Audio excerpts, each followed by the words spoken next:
آج تک کیا سمجھتے ہیں جس مقاصد کے لیے پی ایم بنائی تھی کیا وہ حاصل کر چکے ہیں آپ؟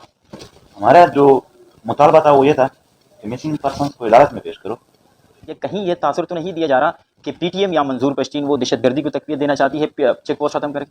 طرف جانے کو تیار نہیں، بلکہ بار بار ان کے پاس جا کر اگر کوئی مس انڈرسٹینڈنگ اس کو دور کر کے ان کے ساتھ یکجا ہو کر کام کرنا ہمارا وہ بھی ہے منصوبہ بھی. آج ہمارے ساتھ ایک ایسی شخصیت موجود ہے، اگر ہم بات کرتے ہیں پختون کمیونٹی میں ایک انقلاب برپا کرنے والی وہ شخصیت جناب منظور پشتین صاحب. السلام علیکم سر. وعلیکم السلام. کیسے ہیں سر؟ خیریت سے ہیں؟ الحمدللہ. سر یہ بتائیں کہ جب سے آپ نے پی ٹی ایم بنائی، جب سے پی ٹی ایم وجود میں آئی ہے آج تک کیا سمجھتے ہیں جس مقاصد کے لیے پی ٹی ایم بنائی تھی کیا وہ حاصل کر چکے ہیں آپ؟ آسان نہیں ہوتا ہے قومی مقاصد حاصل کرنا، اس کے لیے جدوجہد کرنی پڑتی ہے اور پی ٹی ایم جدوجہد کر رہی ہے. P T M person specially پرسنوں کے مسائل کے لیے اٹھ کھڑی تھی، اور اس مسائل کو حل کرنے کے لیے سب سے جو اہم چیز تھی وہ اتفاق قائم کرنا، سب کو ایک پلیٹ فارم پہ لے آنا، اور پی ٹی ایم وہ قائم کر چکی ہے. اپنی مقاصد اور اپنے جو مطالبات ہوتے ہیں اس کے حوالے سے شعور اور آگاہی پھیلانا پی ٹی ایم وہ کر چکی ہے اور کر رہی ہے. اور پھر ان مطالبات کو جس پرامن طریقے سے، جس شائستگی سے پی ٹی ایم پیش کر رہی ہے، باوجود اس کے کہ پشتونوں پر بے انتہا ظلم اور جبر ہوا، اور اس ظلم اور جبر کے بعد بھی پشتون پرامن ہی رہے اور پرامن طریقے سے ایک احتجاج، جلسے جلوس، یعنی جو اسمبلنگ رائٹ آف اسمبلنگ ہے اس کو استعمال کر کے اپنے مطالبات پیش کر رہے ہیں. کیا سمجھتے ہیں جو آپ نے شروع میں مطالبات کیے تھے جس کے لیے پی ٹی ایم وجود میں آئی ہے، اب تک حکومت یا ریاستی ادارے آپ کی کس بات پر جو ہے آپ اب تک جو ہے آپ تک ماننے پر مجبور ہو چکی ہے ریاستی ادارے؟ ایک دو چھوٹے ایسے باتیں ہیں جس میں تھوڑا فرق آ گیا، جو چیک پوسٹ کا مسئلہ تھا اور کچھ تھوڑے مسنگ پرسنس بھی رہا ہو چکے ہیں. اور ہمارا جو مطالبہ تھا وہ یہ تھا کہ مسنگ پرسنس کو عدالت میں پیش کرو، اگر کوئی مجرم ہے تو سزا دے دو، اگر کوئی بے گناہ ہے تو رہا کر دو. انہوں نے بس اپنی طرف سے کر لیا، تو حالانکہ وہ بھی ہم عدالتی طریقے سے چاہتے تھے، انہوں نے عدالت کا استعمال نہیں کیا. باقی ہم ٹروتھ کمیشن کا مطالبہ کر رہے ہیں کہ آپ ایک ٹروتھ اینڈ ریکنسیلیشن کمیشن بنائیں، تاکہ یہاں پر جتنا ایکسٹرا جوڈیشل کلنگ، ٹارگیٹنگ، بم دھماکے وغیرہ جو تباہی و بربادی تھی، یا اس کے علاوہ جتنے بھی انسان کو نقصان ہوا ان کی ایک وضاحت ہو جائے، ان کے حوالے سے ایک سچ سامنے آ جائے، وہ جو وہ ابھی تک نہیں ہوا ہے. نقیب اللہ شہید سے لے کر ارمان لونی، خر قمر عارف شہید اور طاہر داور تک، وانا فرق، یہ سب واقعات باشمول جتنے بھی شہداء اس جنگ کے، ان کے حوالے سے جو ٹروتھ کمیشن کا مطالبہ تھا وہ نہیں ہوا. لینڈ مائنس کے صفائی کا مطالبہ تھا وہ بھی نہیں ہوا. اور پی ٹی ایم کا مطالبہ تھا کہ جو انفراسٹرکچر تباہ ہوئی ہے اس جنگ کی وجہ سے اس کا ازالہ کیا جائے، وہ بھی تاحال نہیں ہوا. اور جو قبضے ہیں مختلف شکلوں میں، کہیں گھروں پر، کہیں علاقوں پر، کہیں مدنیات پر، کہیں ہمارے جنگلوں پر، کہیں ہمارے میوہ پر، کہیں زمینوں پر، کہیں جو گیٹس ہیں جرن لائن پر، ان پر، وہ بھی ابھی تک پورا نہیں ہے. لیکن پی ٹی ایم کا جدوجہد بھی کمزور نہیں ہو، وہ بھی جاری. آپ جس طرح آپ کے مطالبات میں ہیں چیک پوسٹوں کو ختم کیا جائے، لیکن ریاستی ادارے یہ سمجھتے ہیں کہ چیک پوسٹوں کے ذریعے سے ہی آپریشن کر کے ہی دہشت گردی میں کمی واقع ہوئی ہے ملک بھر میں. جس طرح انہوں نے وزیرستان میں ضرب عضب آپریشن کیا، کہیں یہ تاثر تو نہیں دیا جا رہا کہ پی ٹی ایم یا منظور پشتین وہ دہشت گردی کو تقویت دینا چاہتی ہے چیک پوسٹ ختم کر کے؟ ایک تو چیک پوسٹ ختم کرنے کا مطالبہ ایک پروپیگنڈا ہے، اور یہ پی ٹی ایم نے نہیں کیا، کبھی نہیں کیا. آپ ایک جملہ بھی نہیں لا سکتے ہو. چیک پوسٹ پر رویے کی بات کی تھی، عام عوام کے ساتھ جو رویہ اپنایا گیا تھا وہ مانے جانے پہچانے دہشت گردوں کے ساتھ نہیں تھا. عام عوام کو جو تباہی اور بربادی کی ایک وہ جاری تھی چیک پوسٹوں پر، وہ احسان احسان کے ساتھ نہیں تھا. عام عوام واضح امتیازی سلوک دیکھ رہے تھے کہ ڈی خان اور دوسرے علاقوں میں جب ان پر بڑے بالوں والے لوگ آ جاتے ہیں تو یہ 2 انگلیاں اس طرح کر کے گزر جاتے ہیں.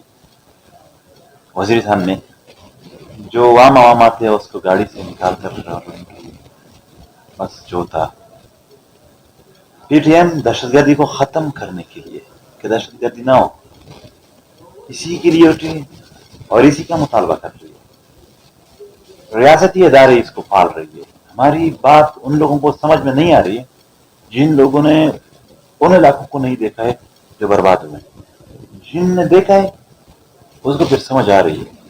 لیکن میں آج بھی دعوے سے کہتا ہوں دنیا جہاں کے میڈیا آ جائے، میں آج بھی مختلف علاقوں کے کینٹوں میں دہشت گردوں کی موجودگی ثابت کر سکتا ہوں. آپ کیا سمجھتے ہیں کہ آج بھی وزیرستان میں دہشت گرد موجود؟ ان کے کینٹوں میں موجود ہے. آپ ریاستی اداروں پر اگر وانا کیمپ میں موجود نہیں پائے گئے، اگر ڈی خان کیمپ میں موجود نہیں پائے گئے تو مجھے جو سزا دی. تو اس کے لیے کیا سمجھتے ہیں کہ کون سا ایسا؟ ہم نے چیک پوسٹوں پر رویے کی بات کی تھی. یہاں پر جو عام عوام کو تکلیف دیا جا رہا تھا وہ کسی کرمنل کو نہیں، وہ عام عوام کو تھا. ہمارا تو آج بھی مطالبہ ہے کہ احسان کو بنگلے دے دیں اور قبائلیوں کے گھر میں استعمال کر دیں. 1.5 لاکھ گھر فاٹا کے مسمار ہو گئے ہیں جب کو احسان کے پشاور میں ایک بنگلہ دیا گیا. ہم اس رویے کی بات کر رہے ہیں کہ یہ جو عام عوام میں ایک قسم کی بے چینی پائی جا رہی تھی اس کے حوالے سے انصاف. لیکن جس طرح آپ سمجھتے ہیں کہ آپ نے ہر ایک پلیٹ فارم پر پختونوں کی یکجہتی کی بات کی، آپ کے آخری جلسے کی بھی ہم بات کرتے ہیں تو اس میں بھی آپ کے جو تمام تر سپیچز کا ہم خلاصہ نکالتے ہیں تو اس میں آپ ایک پیغام دیتے ہیں اپنی کمیونٹی کو کہ آپ یکجا ہو جائیں، متحد ہو جائیں. اور دوسری جانب جو ہے وہ عوامی نیشنل پارٹی بھی پختون جو ہے پختون کے نام پر سیاست کرتی ہے، محمود خان اچکزئی صاحب ہے. تو کیا پی ٹی ایم ان کے ساتھ مل کر بہتر طریقے سے پختونوں کی آواز نہیں بن سکتی؟ بالکل. جتنے بھی وہاں پر سیاسی لیڈرشپ ہے ان سب کے ساتھ ہم آہنگی اور ان کو کے ساتھ مل کر پشتونوں کے لیے یا امن کے لیے ہم بڑی بات امن کے لیے کام کرنے کے لیے ہم ان کے ساتھ صرف جانے کو تیار نہیں بلکہ بار بار ان کے پاس جا کر اگر کوئی مس انڈرسٹینڈنگ ہے اس کو دور کر کے ان کے ساتھ یکجا ہو کر کام کرنا ہمارا وہ بھی ہے، منصوبہ بھی. اور دوسری جانب ہم دیکھتے ہیں کہ پی ڈی ایم جس طرح وجود میں آئی ہے، پارٹیوں کا جو ہے ایک متحدہ اپوزیشن ہے، اس میں ان کے مطالبات جو آپ کافی عرصے سے کرتے ہوئے آ رہے ہیں، آج پی ڈی ایم بھی پی ٹی ایم کے مطالبات جو ہے وہ کرتی ہوئی نظر آ رہی ہے. آپ بھی سمجھتے ہیں کیا وہ بھی آپ کا بیانیہ اپنانے پر مجبور ہو گئے ہیں، خواہ وہ ان کا تعلق پنجاب سے ہی ہو، پاکستان مسلم لیگ نواز کی بات کرتے ہیں یا دیگر پارٹیوں کی، تو وہ بھی آج پی ٹی ایم کے ملے جلے مطالبات کی بات کرتے ہیں؟ ایکچولی پی ٹی ایم کے جو مطالبات ہیں پی ٹی ایم کے وہ عوام کے مطالبات ہیں. اب جو بھی ان کو سامنے لے آئے گا وہ عوام کے مطالبات لے آ رہے ہیں. پی ڈی ایم کا اپنا ایک طریقہ کار ہے، اپنے طریقے سے کر رہے ہیں. پی ڈی ایم کا اپنا طریقہ کار ہے. بہرحال پی ٹی ایم نے جو بھی مطالبات کیے تھے وہ عام عوام کے مسائل کو سامنے لے کر ان پر غور و سوچ کر کیے تھے. اب جو بھی اس کو لے کے آئے گا یہی عوامی مطالبات سے.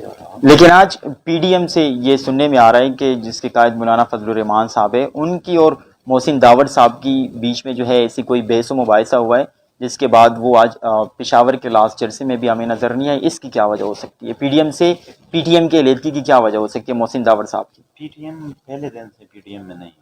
تو محسن داوڑ صاحب تو آپ کے پلیٹ فارم سے ہمیں ایک نہیں. آزاد امیدوار ہے اور آزاد میں نہیں ہے، اور انہوں نے اس میٹنگ میں یہی بات کی میں ایک آزاد اور اس سے باقی پی ڈی ایم نے پی ٹی ایم کو آج تک سرے سے انوائٹ تو اور دوسری بات بھی یہ محسن داوڑ صاحب کے بارے میں کہی جا رہی ہے جو کہ پشتون تحفظ موومنٹ کے خاص اہم رہنما ہیں کہ وہ پاکستان پیپلز پارٹی میں شمولیت کا ارادہ رکھتے ہیں، یا ایسی سرگوشیاں کی جا رہی ہے کہ وہ مستقبل میں پاکستان پیپلز پارٹی میں شمولیت کر سکتے ہیں؟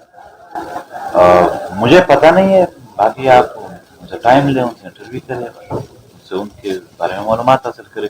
مجھے ایسا کوئی ایسی بات کیا ٹھیک، لیکن ایز اے تحریک کے قائد محسن داوڑ صاحب کے بارے میں یہ کہا جا رہا ہے، تو کیا محسن داوڑ کو منظور پشتین اس بات کی اجازت دے گا کہ وہ پی ٹی ایم سے علیحدگی کر کے پاکستان پیپلز پارٹی میں شمولیت حاصل کریں؟ ہم تو چاہتے ہیں پشتونوں کے سارے جتنے بھی پشتون ہیں وہ پی ٹی ایم میں ہو اور پی ٹی ایم میں کام کرے، اور باقی جو پارٹیوں کے اندر لوگ ہیں وہ بھی پی ٹی ایم کے ساتھ کام کرے.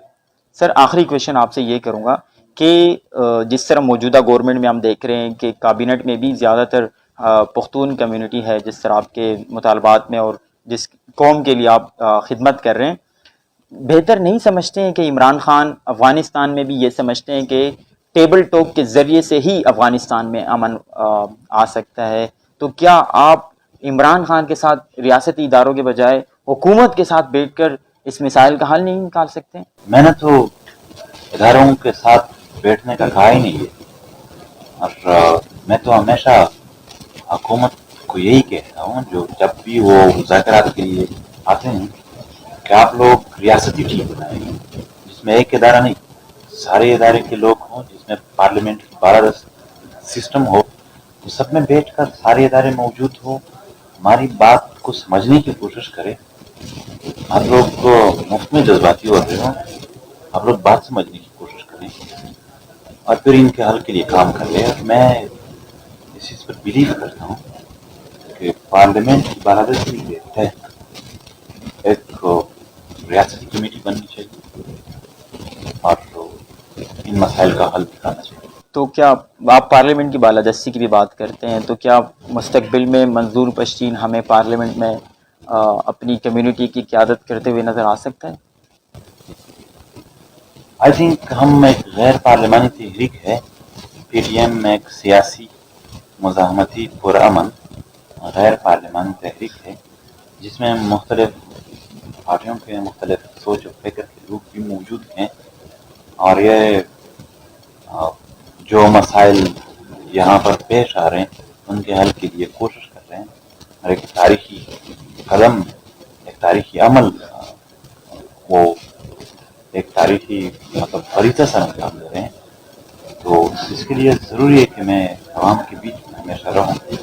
ہمارا پارلیمان کا تو بہت بہت شکریہ. یہ تھے پشتون تحفظ موومنٹ کے قائد، پشتون تحفظ موومنٹ کے مشر جناب منظور پشتین صاحب، جو کہ سمجھتے ہیں کہ تمام تر جو ایشوز ہے ہماری برادری کے، وہ ان کا واحد حل بھی مذاکرات ہے، اور وہ یہ چاہتے ہیں کہ وہ بھی حکومت کے ساتھ بیٹھ کر مذاکرات کریں، اور یہ تمام تر پاکستان کے جو مسائل ہے یا پختون برادری کے جو ہمارے مسائل ہے وہ بھی مذاکرات کی جو ہے ٹیبل ٹاک پر بیٹھ کر جو ہے وہ حل ہو. بہت بہت شکریہ.